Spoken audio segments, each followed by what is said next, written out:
Les 50 piteuses années, décrochage des 5 décennies.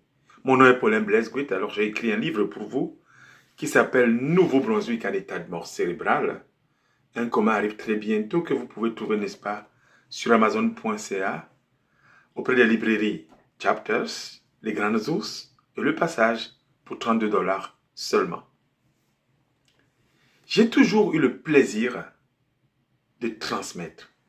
Et j'aime transmettre parce que c'est quelque chose que mes parents m'ont légué, savoir transmettre des choses aux autres. Ce n'est jamais pour des raisons, je vais dire, narcissiques, individualistes, ou quelqu'un qui est à la recherche, n'est-ce pas, d'une position quelque part, ou un poste quelconque, comme certains aiment le faire. C'est pas le genre d'homme que je suis, ni le genre de personnalité. Mais je crois que pour ma part, le citoyen doit être bien informé. Pour des enjeux aussi graves qui sont devant nous aujourd'hui. Je trouve que aujourd'hui la démocratie part en lambeaux, d'accord? Elle est malade avec beaucoup de pathologies sérieuses. Je me pose la question de savoir, ne faudrait-il pas en 2023 réinventer notre démocratie? Parce qu'il y a un fossé qui se creuse entre le débat public et la réalité. Le règne des réseaux sociaux est là, d'informations qui ne sont pas parfois vérifiées, et je dirais même validées. Et ça, c'est grave.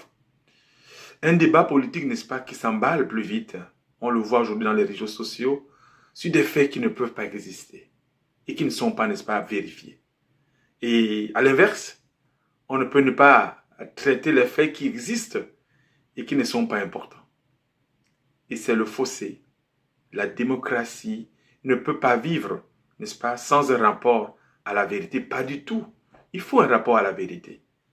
Et pour moi, la démocratie, c'est le suffrage universel, n'est-ce pas? Ce sont nos institutions. Et en même temps, l'état de droit et enfin, le débat public. Si le débat public est organisé sur des faits, n'est-ce pas, qui n'ont aucun rapport avec le réel, il sera perverti. Je pense que c'est la plus grande faute qu'on commet aujourd'hui, d'accord? Et je vous dis, le débat doit être basé sur des faits qui sont réels. Alors si des gens veulent avoir des débats, mais discutons sur des faits qui sont réels. Sinon, c'est juste une perte de temps. C'est juste une façon, n'est-ce pas, de détourner, n'est-ce pas, l'attention aux citoyens lambda. Et depuis un certain moment, n'est-ce pas, depuis plus de 50 ans, les citoyens se sont un peu exclus du débat démocratique. Parce qu'ils ont en face une technocratie qui connaît tout, qui répond à tout et qui régente tout. Les citoyens n'ont plus, voilà, d'espace pour exprimer leur choix de manière personnelle à travers, n'est-ce pas, au travers de la démocratie directe que j'appelle le référendum, la proportionnelle. En plus, ils n'ont plus d'espace pour débattre et imaginer des solutions un peu globales qui puissent, n'est-ce pas, intéresser l'ensemble des citoyens dans le but d'améliorer leurs conditions de vie. Le pire est que l'information aujourd'hui est très biaisée parce que certains médias ont cessé d'être un contre-pouvoir. Et pourtant, ce n'était pas comme ça avant. Et c'est une des raisons pour laquelle les relations sont en même temps, n'est-ce pas, tendues entre les médias, la société, les citoyens, je vais dire toute la population. Est-ce que notre système médiatique aussi aujourd'hui fait encore place à la pensée? Parce que je me souviens avant, le débat était très élevé. C'était intellectuel. On avait un débat intellectuel. Aujourd'hui, il n'y a plus de débat intellectuel avec nos médias, n'est-ce pas? Streaming, on peut le voir. Même par rapport aux questions qui sont posées, quand on pose des questions à des gens de la rue, au micro-trottoir, ou bien dernièrement, j'ai vu comment on a questionné, n'est-ce pas, ceux qui étaient les futurs candidats pour l'élection qui s'en vient. C'est vraiment déplorable. Est-ce que notre système médiatique, je repose la question, fait encore place à la pensée? Parce que les messages qui sont relayés par certains médias en apparaissent creux, n'est-ce pas, semblables à des formes pures, de pur privés de contenu. Et il importe parfois de se demander si notre culture actuelle n'est pas une culture de forme, voire une culture de la vacuité, en proie au nihilisme. Il y a une perte totale de repères. Nous vivons des moments si particuliers dans notre société maintenant, de notre société, de notre civilisation, parce qu'il y a plus qu'un jour sans que les nouvelles, n'est-ce pas, ne parlent de la fin du monde. et la fin de notre civilisation. Et ça, c'est grave. Le monde est en train de se déconstruire devant nos yeux, sous nos yeux, par des lois liberticides qui sont votées par nos élus. Et je le constate avec vous, je le partage, n'est-ce pas, avec plusieurs d'entre vous. Pour moi, c'est toute une amertume, n'est-ce pas? Ça me casse le cœur. Vous savez, les amis, en 2008, avec la crise du capitalisme qui a eu lieu, n'est-ce pas, aux États-Unis, qui a commencé par les Américains, voilà, il y a une déstabilisation, n'est-ce pas, des classes moyennes. C'est difficile aujourd'hui de tenir notre société. Notre société ne forme plus une nation dans un sens. Et elle se divise. Je dirais aussi, elle implose. On le voit aussi, n'est-ce pas, par rapport à nos sociétés distinctes, au Nouveau-Brunswick, dans notre belle province, on voit qu'entre anglophones et francophones aussi, il n'existe plus, n'est-ce pas, du communautarisme. Surtout quand il s'agit des questions des langues officielles, ce sont des divisions qui sont là.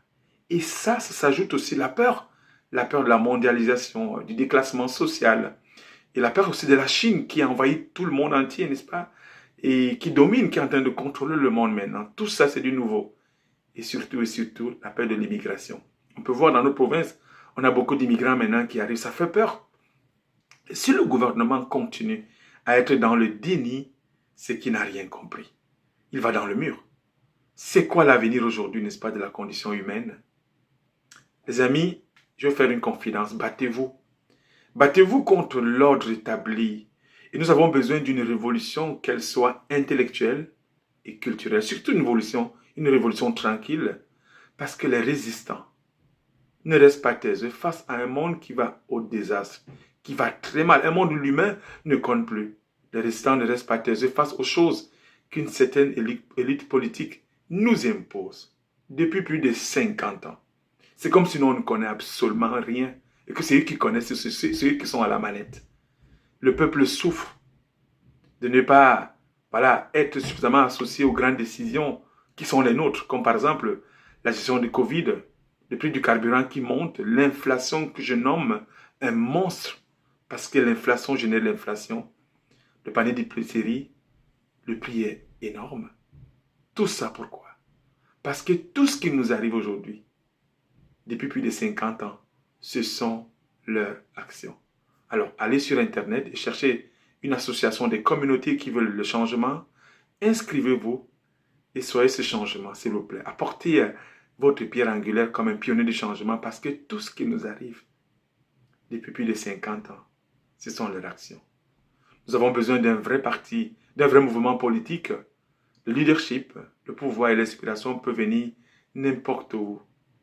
Nous avons besoin d'un nouveau départ, une nouvelle voie, une nouvelle vision. Mon livre, Nouveau-Brunswick en état de mort cérébrale, comme arrive très bientôt, que vous pouvez trouver, n'est-ce pas, sur Amazon.ca, auprès des librairies.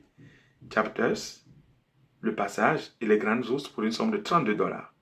Abonnez-vous, partagez, mettez un cœur. Je vous aime. Je sais que vous m'aimez aussi. On se tient ensemble, main dans la main. Battons-nous. Parce que les vrais résistants ne restent pas taiseux face aux dilemmes, aux problèmes de ce monde. N'abandonnez pas.